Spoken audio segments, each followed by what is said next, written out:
From Heaven Blues Channel, Paranormal, Book 20, Part 7, Tarot Cards, the finale. You will only find these books translated in English here, so please take a second to hit like and subscribe for more upcoming content. The Sixth Tale, starring Dr. Refaat Ismael. Long, expressionless looks, but still, it says a lot. Name, Refaat Ismael. Age, 44.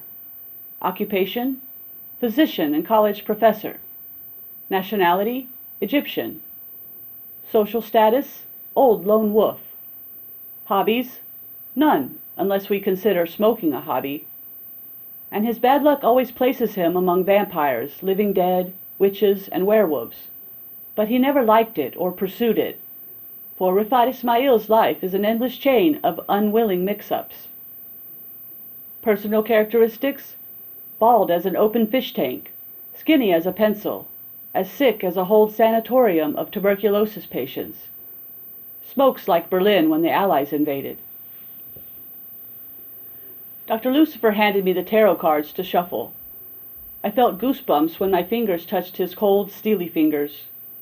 The cards themselves were as soft as a snake. I had never touched a snake in my life, but it must feel like that. The cards had a distinct smell, a mixture of spices, staleness, and eastern musk. I sincerely tried to concentrate, but in vain. My thoughts were scattered among the sands of human interests. And for a second I thought this would ruin the experiment. And then I remembered that the experiment was ruined in the first place and would not work by any logic. And I finished shuffling the cards and returned them to him. The man started slowly placing the cards on the table, the bleak card of death first.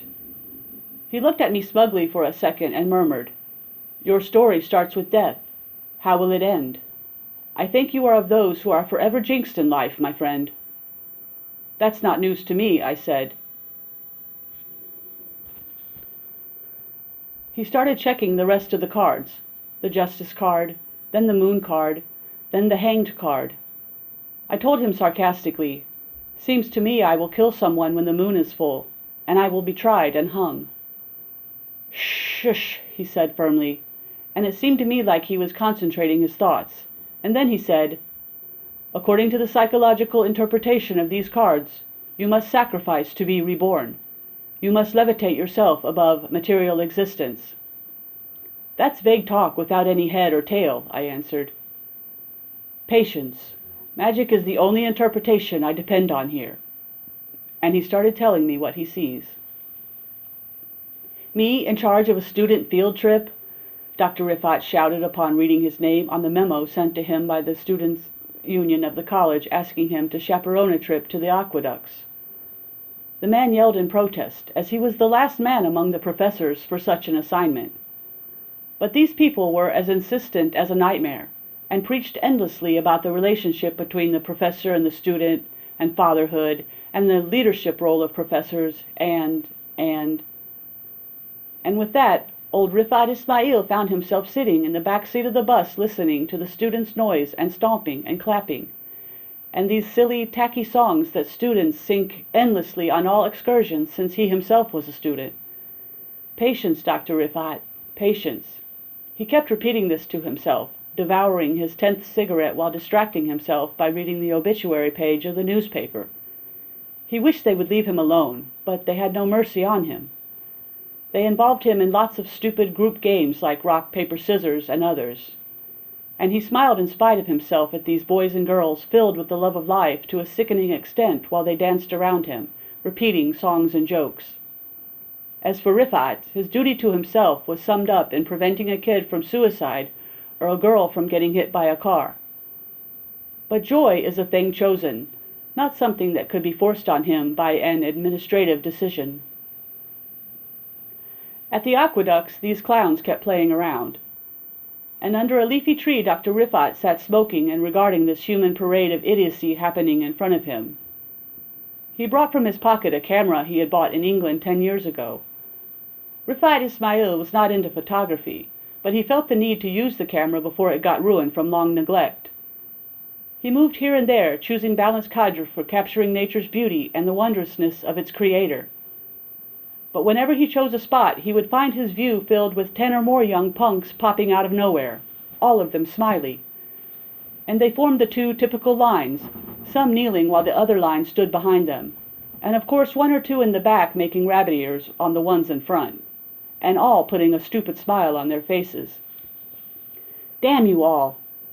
Dr. Refaat knew everyone here, if not by name, at least by face, and because of this his attention was drawn to 2 young people standing apart from the others.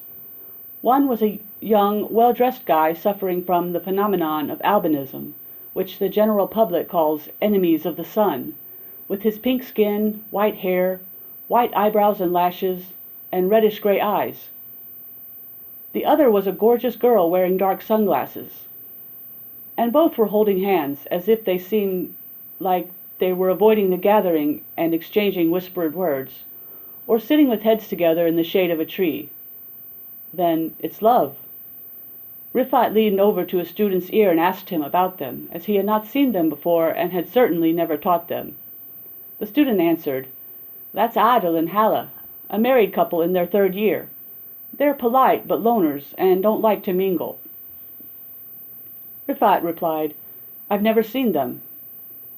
They came from Alexandria this month, and they always arouse questions, but no one knows anything else about them."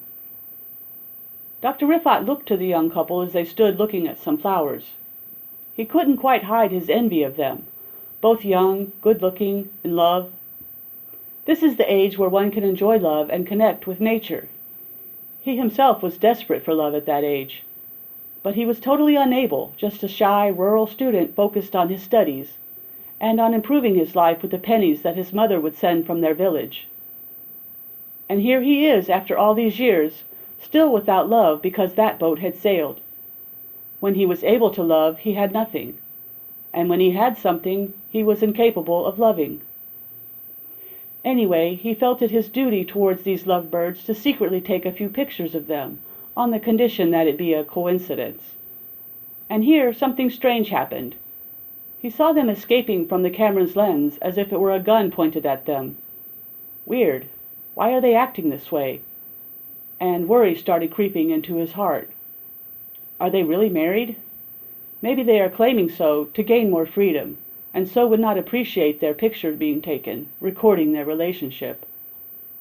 And then he pushed that thought away. Hide their relationship from whom, if it's already witnessed by 100 students and their professor? Are they the super pious type that forbids photography? They don't look generally religious or extreme. He tried again, then several more times to take a picture of them, but the result was the same every time. Refaat became sure that there was some secret here. On the last attempt, he hid behind a kid's shoulder and took a picture of the young couple, and through the camera lens he didn't miss noticing that the girl turned her face towards him and saw him behind her dark sunglasses. He saw her grabbing her husband's arm in order to draw his attention. The day ended, and the bus trip back began. And Dr. Refaat sat in the back seat, feigning happiness at these idiots' noise deafened him. These fools think the only way to express love of life was noise. If Descartes were here, he would have changed his famous quote to, "I scream, therefore I exist." And it did not escape him that the albino kid kept stealing looks at him, long, expressionless looks. But still, it says a lot. At this point, Lucifer stopped talking and looked at me to pose his usual question. Have I made a mistake in what I said? I couldn't answer. The horrible truth here, the truth I could not deny, was that everything he had said was spot on. I had actually taken that field trip 2 weeks prior to coming to the U.S., and everything he said was true to the last detail. I had hoped that he would slip up and reveal his phoniness, for I am the only one about whom it was impossible for him to know anything. In Mrs. Mazursky's case, and Mary's, the man could have known their secrets, their stories from Dr. Hendricks, especially as the latter was the one who told them to seek Dr. Lucifer's advice. In Colby's case, there is no problem, as that fool can't keep a secret any longer than the filling of his bladder. In Harry's case, I guessed that he had blabbered something to the blonde, who then told Dr. Lucifer. And in John Mill's case, who knows?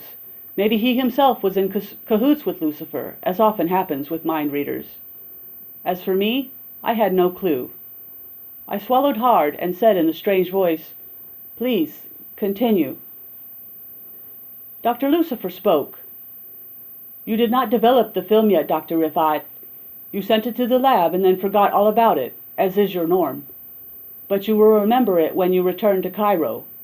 And you'll go to pick up the photos and you will find what worries you. You won't find the young couple in the picture you took of them. You'll find the scene and the natural background, even the shoulder of the kid you hid behind. But other than this, you will find nothing. You will go home wondering, Dr. Refaat, unable to understand. But what does it mean?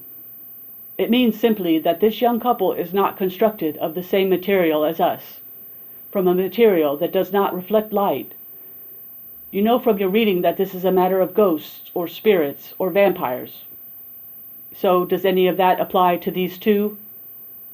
None of your students know where they came from or where they go after classes, and so any explanation of the matter is possible. They can travel to distant galaxies, or to the depths of Earth, or into a wooden coffin. It does not matter. The important thing is that they are frightful creatures.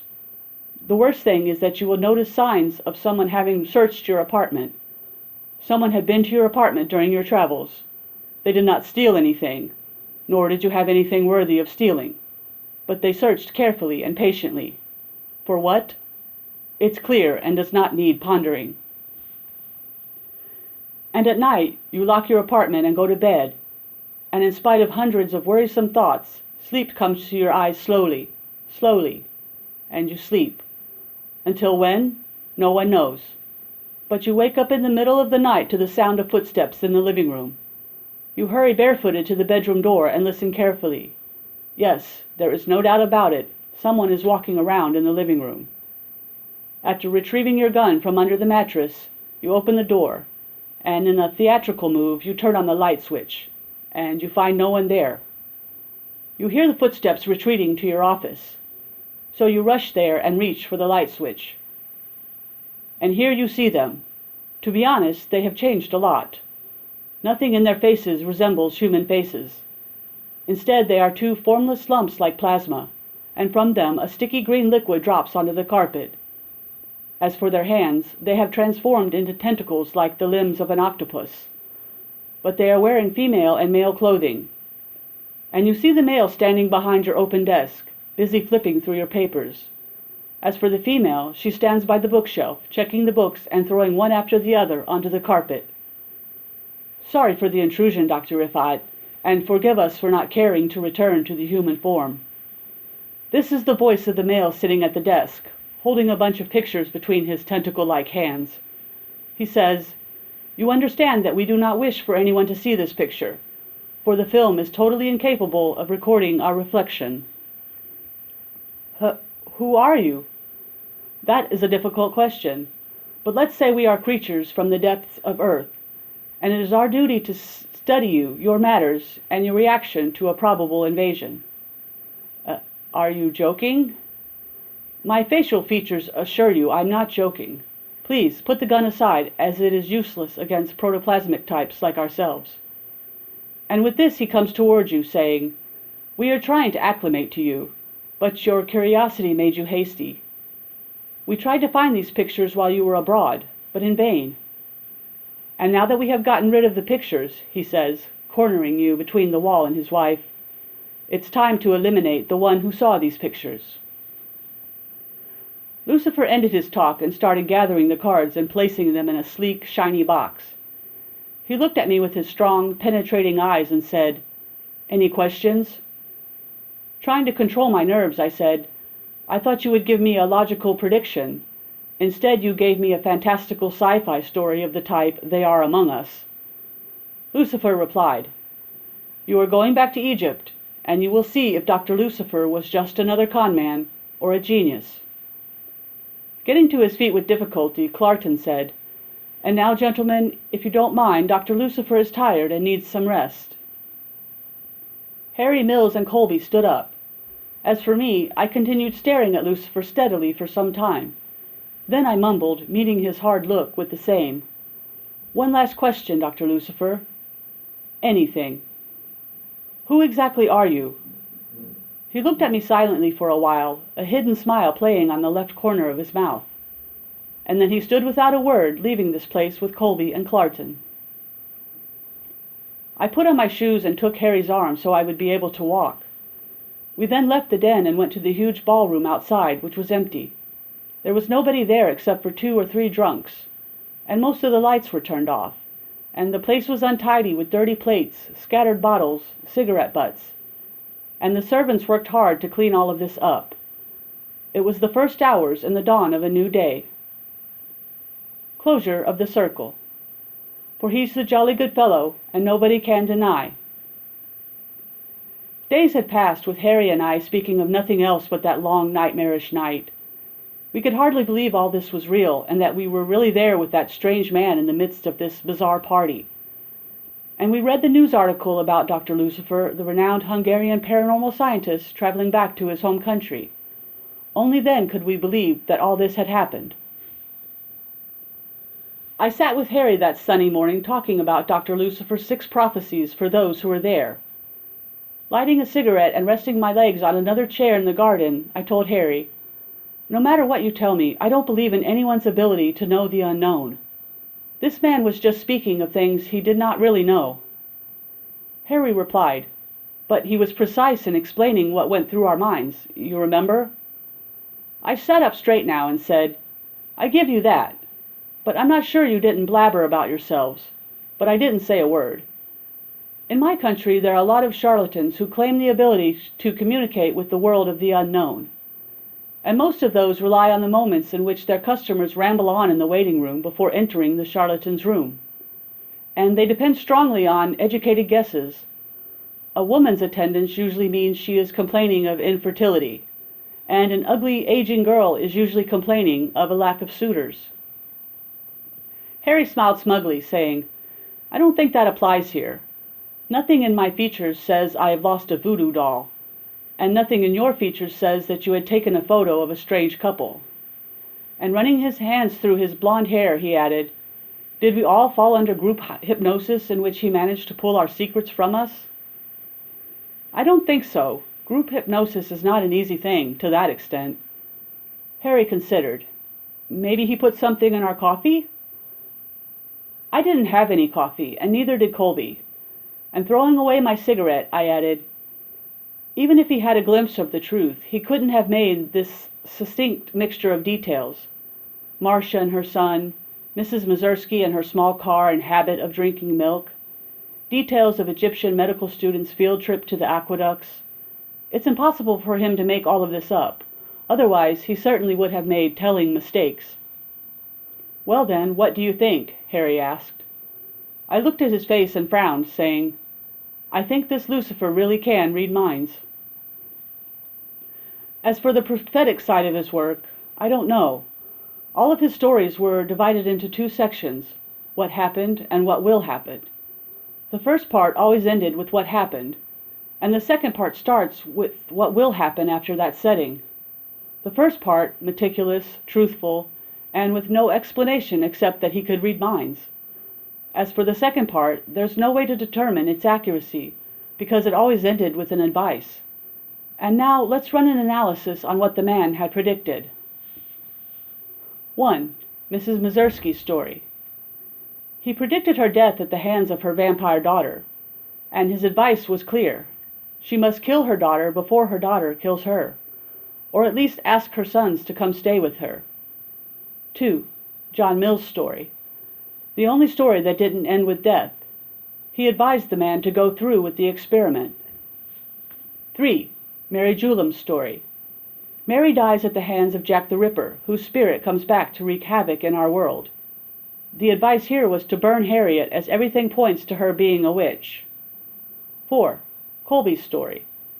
An Irish family of werewolves kills him, and Colby must avoid the meeting on July 14th, or arm himself with more silver bullets. 5. Harry's story. In this story, you don't die, but your wife does, which is even worse, and you must retrieve the doll from Mother Marcia before it's too late. 6. My story. I die at the hands of two strangers from the depths of the earth, and I don't know how to avoid that or else survive it. 6 stories and 5 strange, horrible deaths, as if no one can die by car crash or heart attack. And I wonder. After a week, many things started becoming clear. The first was a bizarre accident that the New York newspapers described in detail. An old woman who lived alone with her daughter. This woman killed her young daughter using a wooden stake because she is a vampire, according to her. And she turned herself into police after her despicable deed. The cops' investigation proved that the girl was a drug addict, and she acquired this sad addiction from her girlfriends. She had hidden a stash of drugs somewhere near the house. So, in light of this news, we can interpret all of Louise's weird behavior, her pallor, her mysterious nighttime outings, even the bite marks on her wrist, her own teeth marks left from her frenzy as the craving for drugs was destroying her. The second news was the death of a business manager in the New York alley from a bullet to the head.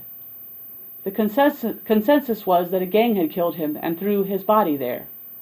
But the coroner confirmed from the burn marks on the skin and the trajectory of the bullet that this was a suicide. Also, testing proved that traces of nitrates on the corpse's hand pointed to death by suicide. And therefore, the deceased was denied the money from the life insurance policy which he would have received if he had died of natural causes. The third news was of a young girl attempting to burn her friend, as she had bound her and was just about to light the match when the victim screamed for help from the neighbors. The accused claimed that the intended victim was responsible for the death of another mutual friend. And it is known that this third girl was attacked by a psychopath in a back alley and strangled with a rope.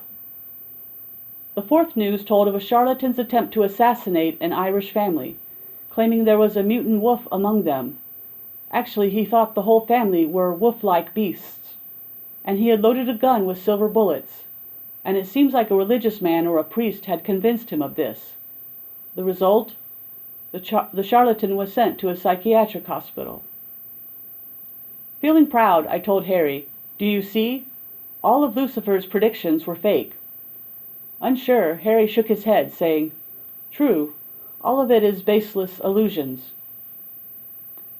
This man was good at planting doubts in our souls, doubts that cannot be dismissed, and each of us became willing to do anything to survive, and this is the result. Mrs. Mazursky killed her addict daughter instead of getting treatment for her. The addict's behavior is suspicious, and it's easy to convince a weak character that an addict is possessed. Same thing happened with Mary, who tried to burn Harriet on the basis of her being a witch. Harriet was a careless, anything-goes kind of girl. Maybe she is the one who drew Louise into addiction, but she wasn't a witch. As for miserable Mr. Mills with his gambling nature, it was easy to convince him to go along with this suicidal game. And the poor man made his last gamble and lost. And devilish Clyde dumped the body. And here, Mills lost his life and the insurance money, and gained eternal hell. As for Colby, he was lucky they stopped him before he made a massacre. And what about Harry? He avoided my eyes and mumbled, "No matter what, I will get the doll back." "It's your right, if it really was at Gabriel's, but I advise you not to be hasty, which you are, in trying to get it back." Harry narrowed his eyes and asked, "But why did Lucifer try to push us all to destruction?" Scratching my head, I said confidently, "Because he is, like his name says, Satan." Yes, Lucifer was Satan, a devil having fun by compelling innocent people to commit evil, and arousing fright in their souls from their kids, from their friends, pushing them to abandon themselves to certain destruction. He had planted the seeds of evil in us and then left, leaving them to grow into sickening trees that are watered with hatred and blood. Yes, Lucifer was Satan. And my proof is the response by the Hungarian embassy to the published news, that it knew of no citizen by the name of Franz Lucifer.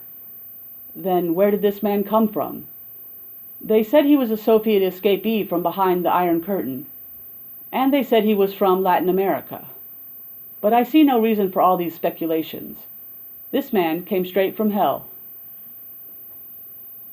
And so ends the Tarot Tales, or the second Horror Circles. You asked me what happened in my own prophecy? Of course, I won't know until I return to Egypt and pick up the photos, though I do actually think something is abnormal about them. But this will be the next legend. As for the third horror circle, as usual, I will tell you after 10 further stories.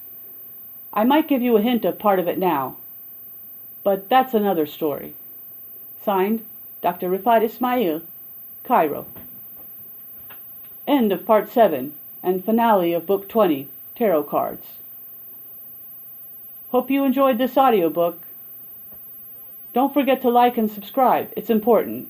And please comment with any suggestions for upcoming stories. We jumped to Book 20 here, as it was the first encounter between Lucifer and Refaat. But please let us know what you'd like to hear next from these books.